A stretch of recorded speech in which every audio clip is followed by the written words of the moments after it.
Iran युद्ध को शुरू हुए 2 हफ्ते से ज्यादा का वक्त बीत चुका है।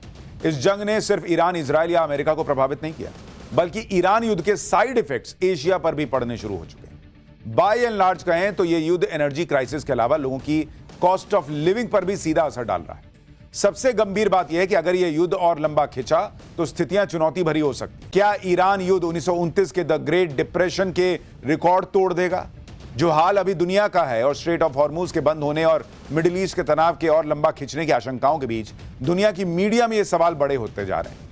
इस बीच भारत के लिए क्या संकेत है? दुनिया की सबसे तेज रफ्तार से दौड़ती इकोनॉमी का क्या तेल वाले संकट के बीच नए ग्लोबल ऑर्डर में बड़ा खेल करने जा रहा है भारत? इन सभी मुद्दों को एक एक करके समझेंगे। पहले ये रिपोर्ट देखिए। ईरान युद्ध ने दुनिया की चिंताएं बढ़ाई हुई हैं। ग्लोबल लेवल पर गहराता तेल संकट एक बड़े आर्थिक खतरे की घंटी बजा रहा है।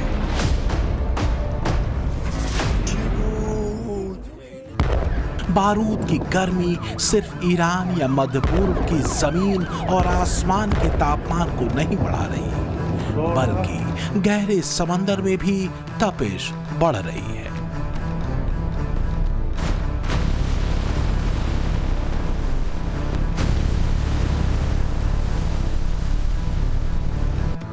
आग तेल में लगी हुई है और सबसे बड़ा और खूनी खेल यहां खेला जाना है, स्ट्रेट ऑफ हॉर्मुज में।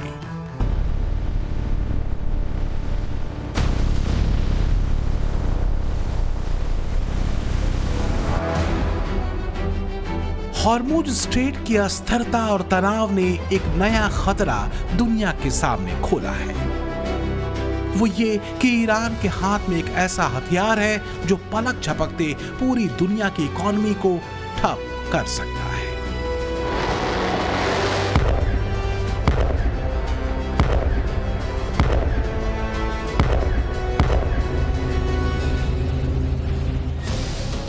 हॉर्मुज स्ट्रैप को बंद करके एक तरह से ग्लोबल लेवल के ऑयल ट्रांसपोर्ट को ईरान ने रोक दिया है। हॉर्मुज स्ट्रेट को ईरान ने एक हथियार के रूप में इस्तेमाल किया। नतीजा ये हुआ कि ग्लोबल लेवल पर तेल के दाम बढ़ गए। साउथ एशिया से लेकर यूरोप तक में तेल संकट बढ़ गया। ईरान ने अपने संकट को ग्लोबल संकट बना दिया। Situation with Iran is moving along very rapidly. It's doing very well. Our military is unsurpassed. There's never been anything like it. Nobody's ever seen anything like it. And we're doing what has to be done. Should have been done during a 47-year period. Could have been done by a lot of different people. They chose not to do it. But they really are a nation of terror and hate. And they're paying a big price right now.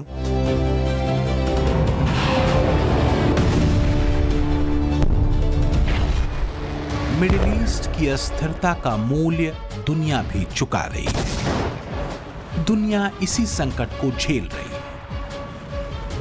Bharat भी इससे अछूता नहीं। देश से लेकर दुनिया भर के इकोनॉमिस्ट आर्थिक मंदी की चेतावनी दे रहे हैं। सबसे गंभीर और चिंता की बात यह है कि इन भविष्यवाणियों में आर्थिक मंदी कुछ साल नहीं बल्कि 2-3 हफ्तों दूर बताई जा रही है। खासकर तब जब ईरान की IRGC ने ऐलान किया है कि वो स्ट्रेट ऑफ हॉर्मुज से 1 लीटर भी तेल बाहर नहीं जाने देगी।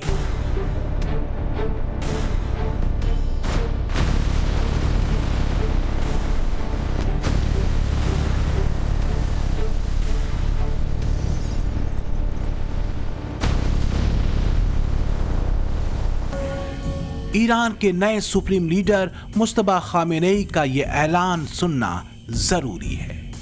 हॉर्मुज स्ट्रेट बंद रहेगा जब तक अमेरिका इजराइल हमलों का जवाब नहीं मिलता।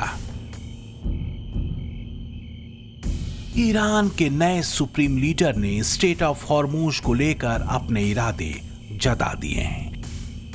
कन्वेंशनल वॉर के अलावा ईरान ने वो मोर्चा खोला है जिसके ऊपर जारी युद्ध का तनाव अब पूरे ग्लोब में फैल रहा है। ईरान का ये मोर्चा है इकोनॉमिक अटैक।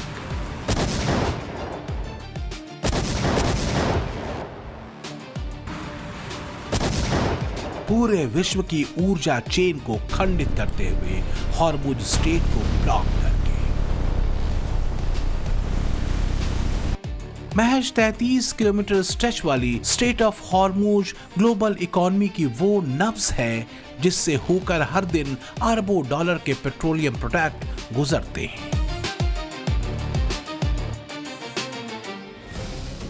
हर दिन करीब 20 से 21 मिलियन बैरल कच्चा तेल और कंडेंसेंट यहां से गुजरता है।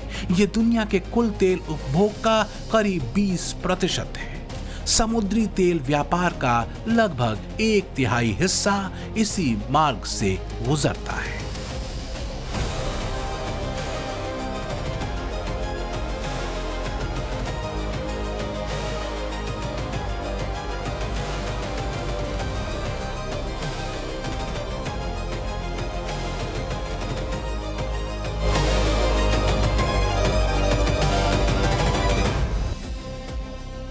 ईरान युद्ध तीसरे हफ्ते में प्रवेश कर चुका है। न ट्रंप मानने को तैयार हैं और न ही ईरान पीछे हटने को राजी है। ईरान की कोशिश स्ट्रेट की इस जंग को लंबा खींचने की है। वजह साफ है ताकि अमेरिका पर उन देशों का दबाव बने जिनके ऊपर स्ट्रेट ऑफ हॉर्मुज के बंद होने से आर्थिक संकट का खतरा मंडरा रहा है।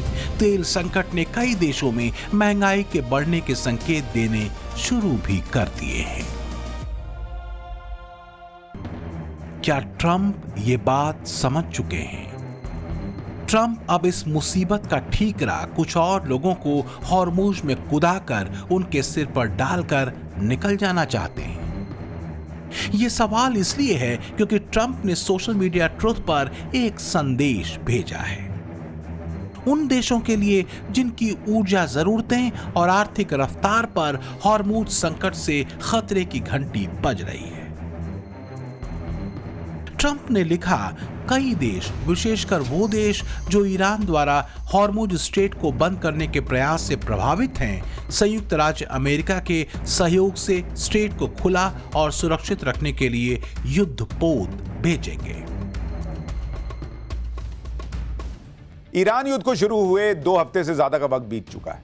इस जंग ने सिर्फ ईरान, इजराइल या अमेरिका को प्रभावित नहीं किया, बल्कि ईरान युद्ध के साइड इफेक्ट्स एशिया पर भी पड़ने शुरू हो चुके हैं। बाय एंड लार्ज कहें तो यह युद्ध एनर्जी क्राइसिस के अलावा लोगों की कॉस्ट ऑफ लिविंग पर भी सीधा असर डाल रहा है।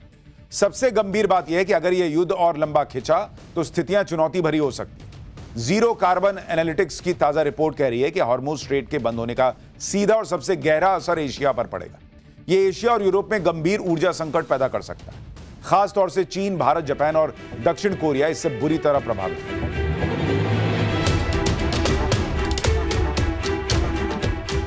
स्ट्रेट ऑफ हॉर्मुज के ब्लॉक होने से सबसे ज्यादा प्रभावित एशियाई देश हैं, क्योंकि उनका तेल इसी रास्ते से आता है। खासकर चीन, भारत, जापान, दक्षिण कोरिया के अलावा यूरोप के कुछ देशों पर भी इसका असर हो रहा है। हालांकि ईरान ने यह भी साफ किया है कि मित्र देशों के लिए स्ट्रेट ऑफ हॉर्मुज खुला रहेगा।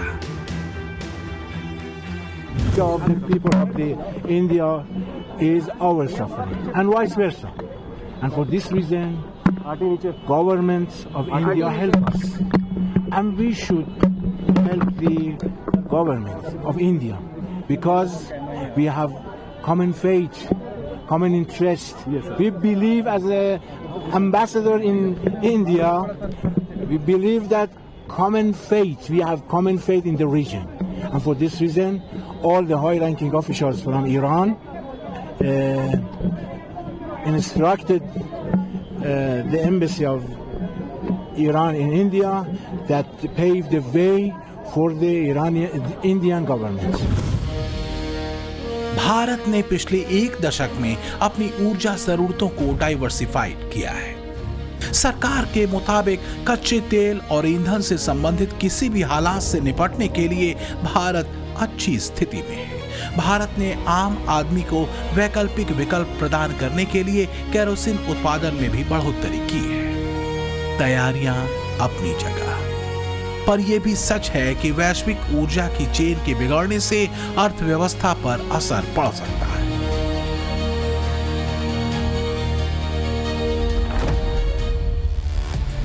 युद्ध से पहले जब ईरान अमेरिका के बीच सिर्फ तनाव भर था, तब भारत में महंगाई दर 2.74% थी।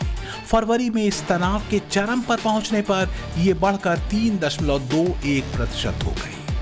युद्ध शुरू होने और अभी बने रहने के बीच मार्च में महंगाई दर क्या होगी ये कहना मुश्किल है, पर यह तय है कि ये बढ़ेगी ही बढ़ेगी। महंगाई को कंट्रोल करने के लिए आरबीआई को इंटरेस्ट रेट बढ़ाना होगा। अगर ऐसा हुआ तो लोन महंगा होगा, इससे भारतीय अर्थव्यवस्था की रफ्तार धीमी हो सकती है।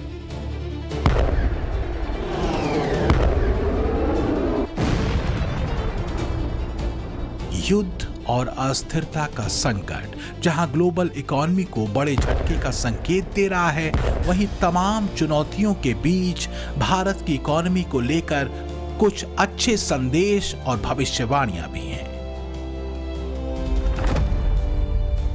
रेटिंग एजेंसी फिच रेटिंग्स ने भारत की आर्थिक वृद्धि को लेकर सकारात्मक अनुमान जताया है।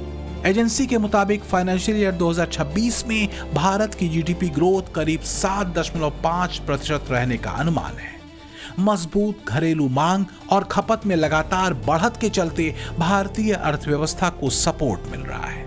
सबसे बड़ी बात यह है कि फिच ने इसके पहले 7.4% ग्रोथ का अनुमान लगाया था, जो बढ़कर 7.5% कर दिया गया है।